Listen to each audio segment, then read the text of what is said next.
Hello, my name is Dwayne Scott, and if you're anyone at all who happens to care very deeply, as I do, about making sure that everyone should have fair access to the kind of quality education that students are ostensibly promised by federally funded private colleges to receive, that is upon a student, of course, first assuming the huge financial burden of a federally funded loan in order to pay for such a promised education, then I would simply ask that you please just take a moment of your time to listen to my story, which will start here in just a couple of minutes that is. Because you see, I just want to let you know straight up front here at the beginning of this story that I happen to have been a college student that was at one of these very large federally funded private colleges named San Joaquin Valley College, or otherwise known as SJVC, located here throughout the Southern California area. And at this federally funded private college, I was very tyrannically terminated by this college from even having any fair access to any education whatsoever now from SJVC, let alone access to the kind of quality education which SJVC had originally promised me that I would receive. So you'll find herein that my story will totally be about how a federally funded private college can, and evidently very easily does, by virtue of conveniently eliminating or disallowing the proper checks and balances within the system, be allowed to bring very unfair, oppressive, manipulative, and deceptive business practices into play against good students such as I, who are, by all measures of any reasonable person, extremely undeserving of such treatment. And that it's all done for the express purpose of very inappropriately serving the private college's own selfish interests of maintaining their huge financial profit base, as opposed to that of appropriately serving the academic interests of their students.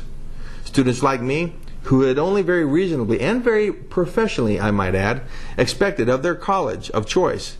to actually deliver on the kind of quality education which that federally funded private college had originally promised to those students to begin with. But now, thanks to what SJVC has very illegally done to me, they've also now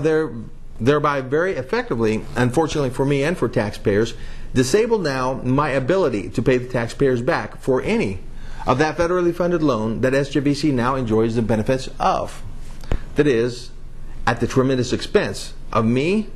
my wife, my little girl, and the rest of my family, and the taxpayers also. And therefore, I'm absolutely very confident that when the truth is fully fleshed out in a court of law,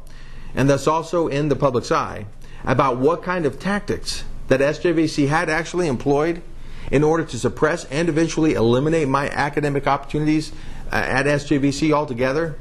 that eventually the kind of justice which I now seek against SJVC will ultimately and most definitely prevail. But just before I now begin my story of my experience at SJVC, I would like to first just, however, make sure that I be very kind and fair to the many good teachers and people who I do know work at SJVC by saying first, straight up front, that my contentions are not with these good people at all. That is, since I fully recognize that they just simply follow the orders of SJVC management. But rather instead, my contentions are clearly with those people at SJVC who are in positions of leadership and who know full good and well what they were doing. And also people in whom, at the time, I had originally placed a great amount of good faith and trust in regarding their ability to appropriately exercise at least a modicum of proper academic fairness. However, as you will soon plainly see, that there was absolutely no fairness at all exercised by SJVC leadership, or even by the CEO of SJVC, who was given every opportunity by me to fairly exercise his good judgment. But he failed, and he failed miserably every single time he had the chance to do so. Therefore, without any further ado, here's the story of my experience at SJVC College. Thanks in advance for listening to my story. I appreciate it.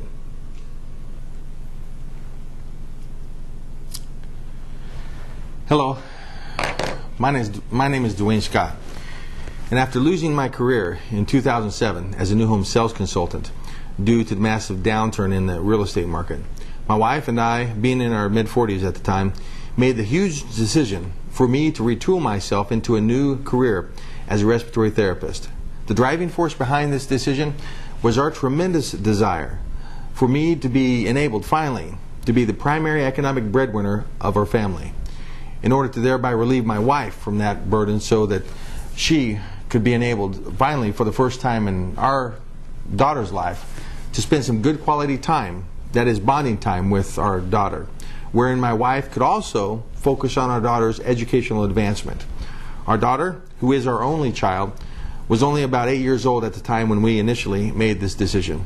So capturing this precious last window of opportunity for my wife and I to parent our daughter in this way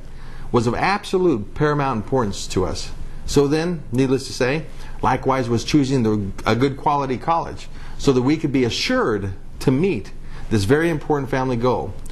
Therefore, we took a great amount of time, care to investigate the many different colleges, interview their administrative staff, and to tour all their facilities in trying to decide what college to pick. During this time, I personally invested a great amount of time in preparing myself to pass whatever college level entrance exams that I needed to pass so that I could increase my college choices. And I ended up having a handful of college choices because over time I took 5 different college level entrance exams and I passed every one of them. Finally, we settled on an associate degree program, RT program, at a private college which was scheduled to begin in April of 2009, which by this time our daughter would be about 9 years old. So this meant that she would be about 11 years old after I finished the associate degree program, before my wife could even start thinking about spending time with our daughter. And that we would, realistically speaking, only have somewhere between 5 to 6 years worth of time, parenting time left with our daughter before she started off at college and out into life. So naturally, we were very excited about soon starting this and finishing this college to help capture this special time with our little girl. The private college we ended up choosing to accomplish this goal was San Joaquin Valley College, or otherwise known as SJVC, located in Rancho Cucamonga, California, one of approximately 8 campuses SJVC has throughout California. The reason we ended up choosing SJVC's RT program was not only because of how loudly SJVC touted that their main goal was to, quote, and I quote, to make it possible for anyone to get a high quality education that they need to advance their career, unquote. And that quote, by the way, is pulled from SJVC's homepage website, sjvc.edu. But also because of how SJVC touted that they're about having their primary accreditation from the Western Association of Schools and Colleges, or otherwise known as WASC. And since WASC has been officially recognized by the U.S. Department of Education since 1952 as being an accrediting agency which holds their accredited member colleges to standards of high educational quality and integrity, a WASC accreditation therefore qualifies SJVC with the U.S. Department of Education to receive literally millions of Title IV federally funded taxpayer dollars from all their students, about 6,000 to 8,000 of them, who apply for and receive such loans, that is. So with both the U.S. Department of Education's prestigious recognition of WASC, and in turn with WASC's prestigious accreditation of SJVC as being an institution wherein one can be assured to receive a high quality education. Therefore, such profound endorsements only serve to add to I and my wife's overall sense of comfort towards placing our full faith and trust in SJVC's overall ability to provide the high quality education that they promised to provide. Therefore, in order to receive this high quality education, I too applied for and received a very large federally funded educational loan, for which SJVC has already now received the benefits of. However, the only problem is that now, even though SJVC has definitely received the financial benefits from me having obtained a huge Title IV federal loan, SJVC has now also saw fit to deny me of the opportunity to receive the financial benefits of such education by way of having intentionally engaged in many unfair, deceptive, and oppressive business practices, which thereby resulted in now making sure that I have no ability to pay my federal loan back, no ability to even be the respiratory therapist, and now even no ability to be the economic breadwinner of providing for my family. Because you see,